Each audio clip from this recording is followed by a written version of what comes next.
Dear students, today we will discuss about effect of temperature on enthalpy or heat of reaction. That is also called Kirchhoff equation. Kirchhoff या Kirchhoff equation. Heading क्या है? Effect of temperature on enthalpy और heat of reaction. विक्रिया उष्मा, जिसको हम enthalpy के रूप में ही दर्शाते हैं, या एंथैल्पी पर ताप के प्रभाव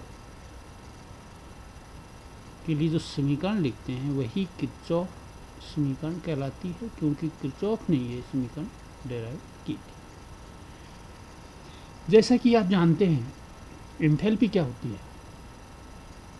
एंथैल्पी H, जो मैं आपको पढ़ा चुका हूँ. Enthalpy H is equal to E plus PV.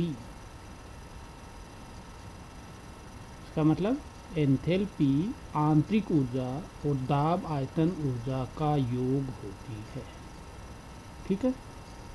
इसके बाद हम बात करते हैं कि आज हम इसके बारे में क्या चर्चा करेंगे. तो हमें टेम्परेचर का प्रभाव पता करना है. अब टेम्परेचर के प्रभाव का पता करना है तो हम क्या करेंगे? एंथैल्पी जो है उसके लिए ताप में चेंज के साथ एंथैल्पी में क्या परिवर्तन होता है, इसकी बात करेंगे. और इसकी बात करने के लिए अपने पास सामान्य रूप से हम दो दाब और ताप को यूज करते हैं या आयतन को यूज करते हैं. तो यहाँ पे ताप में परिवर्तन का अध्ययन करेंगे तो हम क्या करेंगे? दाब को स्थिर कर देंगे. ठीक है. तो प्रत्येक भौतिक या रासायनिक प्रक्रिया में कोई भी फिजिकल चेंज हो या केमिकल चेंज हो, केमिकल चेंज में क्या होता है? प्रोडक्ट वापस रिएक्टेंट में कन्वर्ट नहीं किया जा सकता, और फिजिकल चेंज में प्रोडक्ट होता है वो वापस रिएक्टेंट में अपने आप परिवर्तन किया जा सकता है. जैसे वाटर है वो आइस में कन्वर्ट होता है, दैट इज फिजिकल चेंज. और मिल्क है वो कर्ड में चेंज होता है, दूध दही में चेंज होता है, दैट इज केमिकल चेंज. ये आपको नॉलेज होना चाहिए. तो प्रत्येक भौतिक या रासायनिक प्रक्रमों के डेल्टा एस तथा डेल्टा ई के मान ताप के फलन होते हैं. अपने को पता है, ये चीज़ हम पढ़ चुके. कोई भी परिवर्तन है, कोई भी प्रक्रम है, कोई भी प्रोसेस है, उसमें एंथैल्पी में परिवर्तन या आंतरिक ऊर्जा में परिवर्तन जो होता है वो ताप का फलन होता है. क्योंकि ताप क्या है? ताप भी एक ऊर्जा ही है. उष्मा के रूप में हम ऊर्जा देते हैं, वही ताप है. अतः इनके मान ताप पर निर्भर करते हैं. ताप का फलन है का मतलब ताप में परिवर्तन से इनके अंदर परिवर्तन होता है. किसमें? एंथैल्पी और डेल्टा ई आंतरिक ऊर्जा.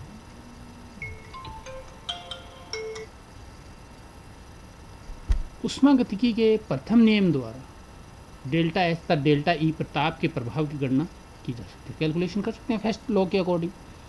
अब हम बात करते हैं कि मान लो एक इमेजिनरी रिएक्शन है जिसमें reactant A convert into reactant B, कोई भी दे सकते हैं, जिसमें ए एक या अधिक अभिकारकों तथा बी एक या अधिक उत्पादों को व्यक्त करता है. ये जरूरी नहीं है कि ए का मतलब एक ही रिएक्टेंट है, दो भी हो सकते हैं, लेकिन रिएक्टेंट को अपन ए नाम दे दिया और प्रोडक्ट को हमने बी दे दिया.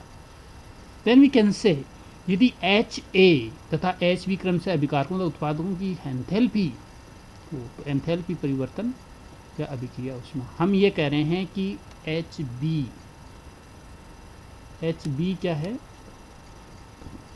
ये जो एच बी है, एच बी प्रोडक्ट्स हैं उनकी एंथैल्पी है, और एच ए है वो रिएक्टेंट्स की एंथैल्पी है. तो आपको पता है कोई भी प्रोसेस होता है उसके लिए अपन क्या करते हैं?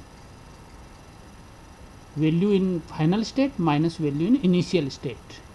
तो उस प्रक्रम में जो चेंजेज होता है वो आ जाता है.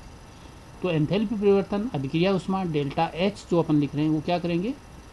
Enthalpy of products minus enthalpy of reactants. Enthalpy की मैंने डेफिनेशन बता दी, याद रखना. दाब स्थिर रखते हुए ताप के संदर्भ में अवकलन करने पर. अब दाब को स्थिर रखना है, ताप के संदर्भ में अवकलन करना है. मान लो आपको आता ही नहीं है तो भी हम इजी वे में करते हैं. बायोलॉजी वाले स्टूडेंट्स को प्रॉब्लम होती है तो हम क्या करते हैं? इसमें दाब को तो स्थिर रखना है, तो जो टर्म मैंने आपको पहले बताया स्थिर रखते हैं उसको ब्रैकेट लगा के नीचे लिख देते हैं. इसका मतलब ये कांस्टेंट है, और जिसके रेफरेंस में करते हैं वो नीचे आएगा उसमें चेंज dt के रूप में, तापमान है तो dt के रूप में लिख दिया। अब dt चेंज होगा तो एंथैल्पी में भी चेंज होगा, उसको अपन डेल डेल्टा एच या डी डेल्टा एच के रूप में लिख देते हैं, जो इक्वेशन 98 में ये यहाँ लिखा हुआ है। दैट इज इक्वल टू, ये पूरी इक्वेशन कन्वर्ट हो जाएगी। अब यहाँ पे सिर्फ एच बी है तो इसको अपन del H B upon del T और पी कर देंगे, और इसके बाद इसी तरीके से माइनस के बाद del H A upon del T और कांस्टेंट प्रेशर।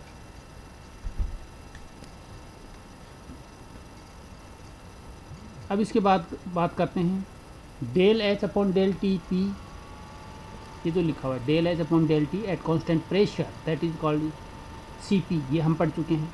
मैंने कहा था H T P is equal to C P, और एक क्या बताया था, ऊपर ई नीचे टी और कांस्टेंट वी, वो क्या होता है सी वी। अब हम बात करते हैं del H B upon del T P is equal to C P B. इस फॉर्मूले को अपनी इक्वेशन में अप्लाई करना है। तो बी प्रोडक्ट्स के लिए है तो उसके लिए सी पी बी लिख दिया हमने। नेक्स्ट जो है उसकी हम बात करते हैं, इसके आगे क्या है, ऐसे ही ए के लिए लिख दिया del H A upon del T और ब्रैकेट के बाद पी, मतलब at constant pressure that is equal to C P, और ये मान जो पहले वाली इक्वेशन 98 है उसमें प्रतिस्थापित कर देंगे, उसमें रख देंगे, तो अपने पास आएगा del delta H del T P था ना, ये इधर वाली लेफ्ट हैंड साइड वाला तो ऐसा कैसे रख देंगे, और राइट हैंड साइड में C P B minus C P A value put कर दी जाएगी। Then C P B and C P A क्या है, उत्पाद तथा अभिकारकों की स्थिर दाब पर ऊष्माधारिता, हीट कैपेसिटी जिसकी हमने बात की थी। दो टाइप की हीट कैपेसिटीज हम निकालते हैं, एक तो स्थिर दाब पर और एक स्थिर आयतन पर। जो स्थिर आयतन पर निकालते हैं उसका मैंने फॉर्मूला था del E upon del T V is equal to C V, या मैंने बोला था E T V C V, वैसे ही। और इसका क्या होता है del H upon del T P C P H T P C P, ऐसे याद कर लिया, 2-3 बार मन में सोचना, याद हो जाएगी। देन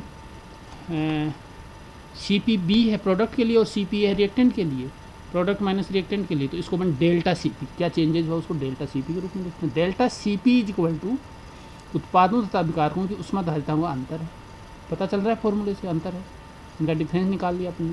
यह समीकरण किरचॉफ समीकरण या किरचॉफ समीकरण कहलाता है। Very easy, del delta H upon del T P equal to delta C P. खाना खाने के बाद 5 बार रिवाइज करना, याद हो जाएगा, जैसे टेबलेट लेते हैं वैसे। अब इसी प्रकार से अब ऊपर बात कर रहे थे वही बात नीचे आ गई कि व्यंजक स्थिर आयतन पर होने वाले अभिक्रिया के लिए भी ज्ञात किया जा सकता है। स्थिर अब आयतन की बात करते हैं तो अपन क्या करेंगे, जिसमें डेल्टा एच के स्थान पर डेल्टा ई तथा सी पी के स्थान पर सी वी का उपयोग करेंगे। Then we can write del delta E upon del T at constant volume is equal to delta C V. ऊपर वाले को लिखा था वैसे इसको भी लिख सकते हैं, और भी आगे और एक्सटेंड करना है तो, बाकी ये डायरेक्ट ऊपर वाले एक के लिए बता दिए, इसके बाद इसके लिए ये formula. Then that is also Kirchhoff equation, दूसरा रूप है, दूसरा फॉर्म है, अलग अलग टाइप की हो सकती है। इन समीकरणों की सहायता से यदि एक ताप पर डेल्टा एच या डेल्टा ई के मान ज्ञात हो तो दूसरे ताप पर इनके मान ज्ञात किए जा सकते हैं।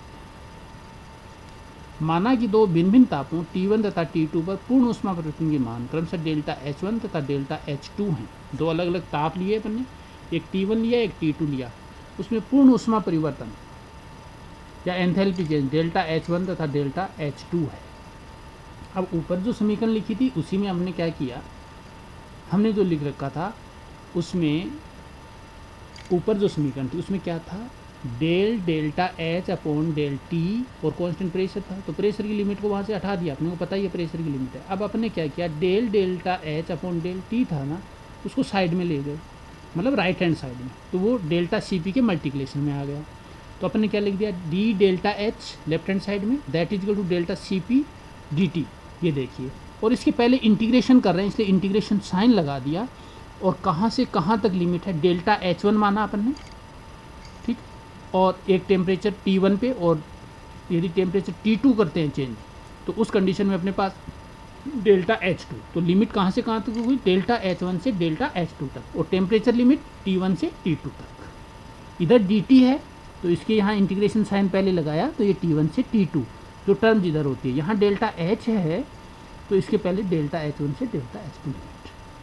अब इंटीग्रेशन साइन पे जो लिमिट लिखते हैं उसका मतलब क्या होता है, वो जब साइन हटाएंगे तो upper limit minus lower limit, delta H2 minus delta H1 इसका आ जाएगा। ऊपर पर नहीं है लिखा है अपर लिमिट, ये lower limit, and delta CP approximately constant, so we can write it before integration sign. Okay, इसलिए डेल्टा CP ऐसा का ऐसा लिख दिया, और इंटीग्रेशन साइन से dt का किया अपन ने समाकलन, तो T2 minus T1 upper limit minus lower limit, या डेल्टा H2, अब आप आगे सोल्व कर लेंगे, माइनस डेल्टा H1 है, इसको अपन राइट हैंड साइड में ले जाते हैं, then delta H2 is equal to delta H1 plus delta CP T2 minus T1 bracket में। ओके, डेल्टा H1 इस साइड में आया तो पॉजिटिव हो गया। यहाँ ये माना गया है कि T1 से T2 ताप के मध्य डेल्टा CP का मान स्थिर है, जो मैंने आपको बताया ना वही चीज़ लिखी हुई है। डेल्टा CP को अपन अप्रोक्सीमेटली कांस्टेंट मान लेते हैं, इसलिए इसको इंटीग्रेशन साइन से पहले मान ले लेते हैं। इस प्रकार का व्यंजक स्थिर आयतन पर ऊष्मा परिवर्तन के लिए लिखा जाता है। अब स्थिर आयतन पे ऐसा ही व्यंजक लिखेंगे, अभी अपन ने किस पे लिखा, स्थिर दाब पे, आयतन पे लिखेंगे तो H की जगह E आएगा यूज, और CP की जगह CV आएगा। Delta E2 is equal to delta E1 plus delta CV bracket में T2 minus T1। Equation 102 and 103 also called Kirchhoff equation, ये भी किरचॉफ इक्वेशन है। तो डेल्टा CV के का मान T2 से T1 ताप के मध्य स्थिर माना गया है, इसमें भी ऐसे ही माना गया है। यदि एक ताप पर डेल्टा है तो डेल्टा E के मान ज्ञात हों तो इन समीकरणों के द्वारा दूसरे ताप, कोई अदर ताप है, तापमान है, उस पर अपन डेल्टा H और डेल्टा E के मान ज्ञात कर सकते हैं। विशेष रूप से किसी भी अभिक्रिया की मानक अभिक्रिया ऊष्मा ज्ञात की जा सकती है। Standard heat of reaction. अब स्टैंडर्ड हीट ऑफ रिएक्शन क्या होती है, अभिक्रिया को 25 डिग्री सेंटीग्रेड या 25 डिग्री सेंटीग्रेड को यदि केल्विन में बदलते हैं तो 298 केल्विन होता है, क्योंकि जो टेम्परेचर है उसको 273 के अंदर ऐड कर देंगे 25 को, 298 केल्विन। तो हर अभिक्रिया को इस टेम्परेचर पे किया नहीं जा सकता, और इस टेम्परेचर 25 डिग्री सेंटीग्रेड अपन स्टैंडर्ड कंडीशन मान के निकालना है, तो हम क्या करेंगे, एक का निकाल सकते हैं तो दूसरे का उसे कंपेयर करके निकाल जाता है। उस सिस्टम में अभिक्रिया उसमें उस ताप पर माप ली जाती है जिस वास्तव में अभिक्रिया हो रही है, उसमें माप लिया और उसको अपन दूसरा टेम्परेचर 25 डिग्री सेंटीग्रेड पे कैलकुलेट कर लेते हैं। तो स्टैंडर्ड कंडीशन मानक अभिक्रिया उसमें निकालने के लिए this equation is very important equation. Okay, thank you.